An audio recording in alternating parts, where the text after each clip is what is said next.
나눠주신 여러분이 그 교재를 보면요, 12문에서 이렇게 물어보고 있습니다. 12번째의 질문이, 하나님의 의로운 심판에 따르면 우리는 이 세상이나 또 그리고 영원한 형벌을 받는 것이 마땅한데 어떻게 우리가 이 형벌을 피할 수 있고 다시 하나님의 은혜를 받을 수 있습니까?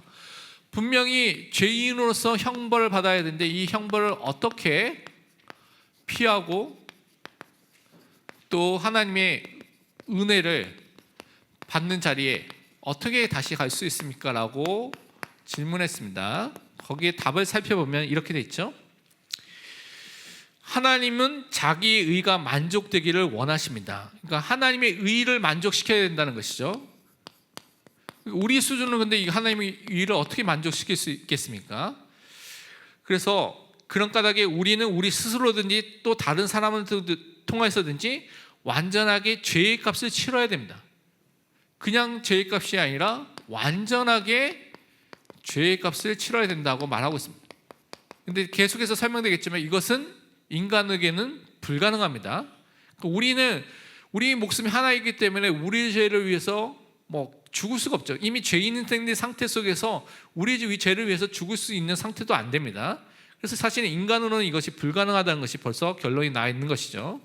성경을 통해서 살펴보면 출애굽기 23장 7절에 이렇게 말씀하고 있습니다. 거짓을 멀리하며 무지한 자와 의로운 자를 죽이지 말라. 나는 악인을 의롭다 하지 아니하겠노라. 하나님은 그 악인을 의롭다 하지 않는 분이라고 분명히 말씀하고 있죠. 그러면서 로마서 2장 4절에서 5절에는 또 이렇게 말씀하고 있습니다. 혹 내가 하나님의 인자하심이 너를 인도하여 회개하게 하심을 알지 못하여 그의 인자하심과 용납하심과 길이 참으심의 풍성함을 멸시하느냐. 다만 내 고집과 회개하지 아니한 마음을 따라 진노의 날 곧 하나님의 의로우신 심판이 나타나는 그날에 임할 진노를 내게 쌓는도다. 분명히 하나님은요, 하나님의 죄에 대해서 진노하시고 그 죄에 대한 의로운 심판을 나타내실 그 때가 분명히 있다고 말하고 있습니다. 그러면서 이사야서 53장 11절에 이렇게 말하고 있죠. 그가 자기 영혼에 수고한 것을 보고 만족하게 여기라. 나의 의로운 종이 자기 지식으로 많은 사람을 의롭게 하며 또 그들의 죄악을 친히 담당하시니라. 그런데 우리 수준이 안 되기 때문에 하나님께서 약속하신 것은 고난받는 자 의로운 종을 통하여서 우리를 구원하게 될 것이다. 그 죄악을 담당하게 될 것이라고 약속해 주셨습니다. 그러면서 로마서 8장 3절에서 4절은 이렇게 설명하고 있죠. 율법의 육신으로 말미암아 연약하여 할 수 없는 그것을 하나님은 하시나니 곧 죄로 말미암아 자기 아들을 죄 있는 육신의 모양으로 보내어 육신의 죄를 정하사 육신을 따르지 않고 그 영을 성령을 따라 행하는 우리에게 율법의 요구가 이루어지게 하려 하심이니라. 하나님께서는 결국 우리가 인간 스스로는 이 문제를 해결할 수 없기 때문에 하나님께서 유일한 구원의 방법을 이미 예정하셨는데 작정하셨는데 그것이 자기의 아들 예수를 이 땅에 그리스도로 죄 있는 육신의 모습으로 보내서 모든 무죄한 그분이 육신의 모든 죄를 다 받으셔서 우리 죄를 다 담당하셔서 우리의 모든 구원의 그 축복을 이루도록 하셨다고 분명히 말하고 있습니다. 그러면 13문에서 이렇게 또 질문하고 있습니다. 우리 스스로 이 죄의 값을 지불할 수 있습니까? 그러니까 인간 스스로 죄의 값이 지불하는 것이 가능합니까? 라고 물어봤습니다. 그 대답은 절대 불가능하겠다고 나오겠죠. 결코 그럴 수 없습니다. 오히려 우리는 매일 죄책을 증가시키고 있습니다. 우리는 날마다 죄가 더 어떻게 해요? 더 늘어나기 때문에 죄인된 우리로서는 절대 불가능하다라고 말하고 있는 것이죠. 그래서 욥기서 9장 2절에서 3절에 이렇게 설명하고 있습니다. 진실로 내가 이 일이 그런 줄을 알거니와 인생이 어찌 하나님 앞에 의로우랴. 사람이 하나님께 변론하기를 좋아할지라도 천마디 한마디도 대답하지 못하리라. 하나님 앞에 의로운 사람이 없다고 말하는 것이죠. 그리고 주기도문을 가르쳐 주면서도 마태복음 6장 12절에 이렇게 말씀하고 있죠. 우리가 우리에게 죄 지은 자를 사하여 준 것 같이 우리 죄를 사하여 주시었고, 기도할 때마다 이 죄에 대한 용서를 구하는 그 기도를 해야 되는 것을 또 우리에게 예수님께서 또 가르쳐 주셨습니다. 그러면 13문에서 이렇게 질문을 하고 있습니다. 14번째 질문에서 단지 어떠한 피조물이라도 우리를 위해서 죄의 값을 지불할 수 있습니까? 그러면 다른 피조물, 다른 존재가, 다른 피조물들이 우리 죄의 값을, 죄값을 다 해결할 수가 있을까라고 질문했죠. 그 답도 마찬가지로 불가능하다는 것입니다. 아무도 없다라고 분명했죠. 아무도 없습니다.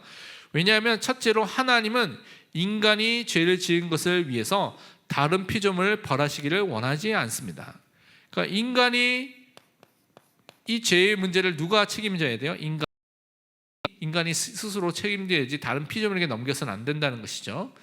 그리고 두 번째로 어떠한 피조물도 죄에 대한 하나님의 영원한 진노의 짐을 견딜 수가 없고 그것으로부터 다른 피조물을 구원할 수가 없습니다.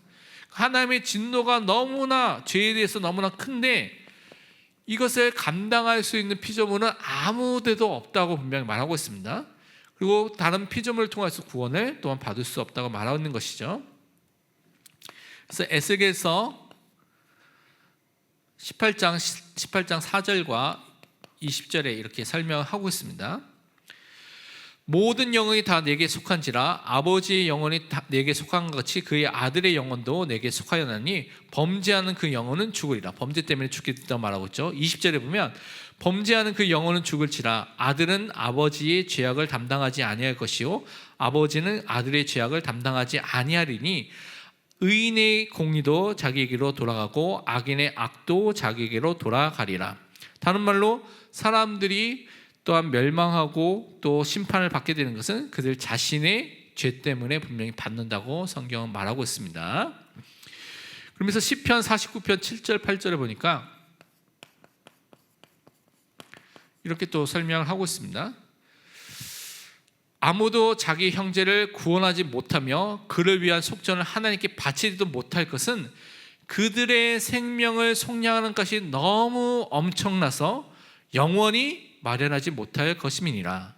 그러니까 어떠한 방법이라도 우리는 하나님께 다른 사람의 죄에 대한 속전을 바칠 수 있는 방법이 길이 있느냐?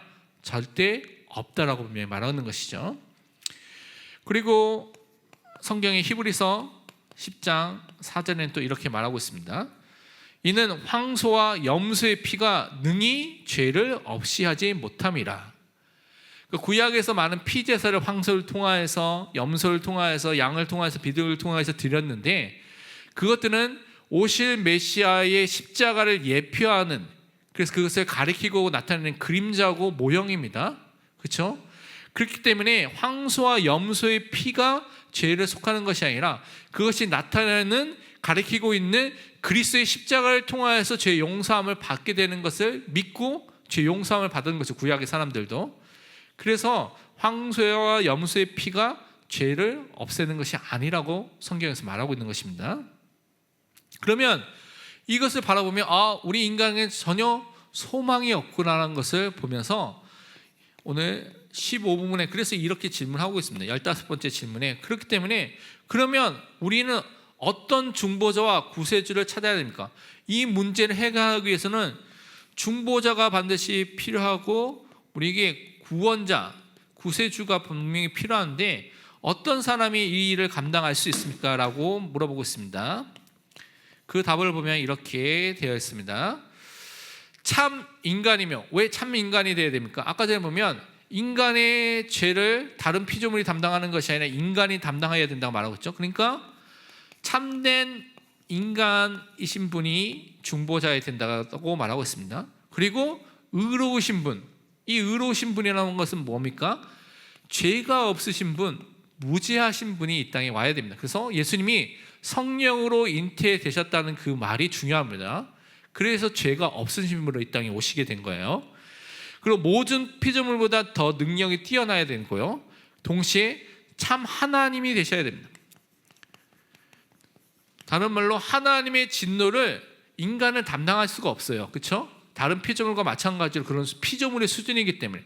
그래서 창조주 하나님의 진노를 담당하기 위해서는 하나님이 오셔야 되는 것입니다. 그래서 참 인간이면서 참 하나님 되신 그분이 반드시 우리의 구세주, 중보자로서 반드시 와야 된다라고 설명하고 있는 것입니다. 그래서 우리가 믿고 있는 예수님이 어떤 분입니까? 참 하나님이신 성자 하나님이시고 이 땅에 말씀이 육신에 대해서 참된 인간으로서 오신 유일한 인간과 하나님 사이 유일한 중보자는 그래서 예수 그리스도밖에 없다라고 우리가 고백하는 것입니다. 마리아도 중보자가 아니고요, 다른 성자와 성인들도 다른 뛰어난 사람들 다 중보자가 아닙니다. 오직 예수 그리스도만 하나님과 인간 사이의 유일한 중보자가 되는 것입니다. 성경 보면 로마서 1장 3절에 보면 이렇게 말씀하고 있죠. 그의 아들에 관하여 말하면, 하나님의 아들에 관하여 말하면 육신으로는 다윗의 혈통에서 나셨고, 분명히 이 땅에 참된 인간을 오신 부분을 이렇게 설명하고 있습니다. 그리고 히브리서 2장 17절에도 이 부분을 이렇게 설명하고 있죠. 그러므로 그가 범사의 형제들과 같이 되심이 마땅하도다. 이는 하나님의 일에 자비하고 신실한 대제사장이 되어 백성의 죄를 속량하려 하심이라. 이 땅에 우리와 똑같은 모습으로 참 인간으로 오시는 것을 설명하는 것이죠. 또 아까 전에 읽었던 고린도후서 5장 21절에 보면 하나님이 죄를 알지도 못하신 이를 무죄하시고 의로우신 그 예수 그리스도를 우리를 대신하여 죄로 삼으신 것은 우리로 하여금 그 안에서 하나님의 의가 되게 하려 하심이라. 우리의 죄를 다 담당하시고 우리를 구원하기 위해서 이 땅에 오신 것이죠. 그리고 히브리서 7장 16절은 또 이렇게 설명하고 있습니다. 26절이죠. 16절이 아니라 26절입니다. 이러한 대제사장이 우리에게 합당하니 거룩하고 악이 없고 더러움이 없고 죄인에게서 떠나 계시고 하늘보다 높이 되시니라. 예수님은 영원한 큰 대제사장이 되신데 그분은요 거룩하신 분이고요, 악과 죄와 더러움이 없으신, 죄인과 상관없는, 다른 말로 죄인은 그 죄인의 상태에 있지 않는 분인, 하늘보다 더 높으신 하나님 되신 그분이 이 땅에 오시게 된 것이죠. 그래서 이사야서 9장 6절에 메시아 그리스도에 대해서 이렇게 예언을 했습니다. 뭐라고 했냐면, 이는 한 아기가 우리에게 낳고 한 아들을 우리에게 주신 바 되었는데 그의 어깨에는 정사를 메었고 그의 이름은 기묘자라, 모사라, 전능하신 하나님이라, 영전하신 아버지라, 평강의 왕이라 할 것임이라. 예수님이 참 하나님 되신 그분이 이 땅에 우리를 구원하기 위한 메시아 그리스도로 오시게 된 것입니다. 인간과 하나님 사이에 유일한 중보자 구세주로 오셔서 우리를 구원하기 위해서 십자가의 모든 고통을 다 담당하시고요, 우리의 죄를 용서하시고 하나님 만나는 길이 여시고 모든 사탄의 일을 멸하시고 승리하셨습니다.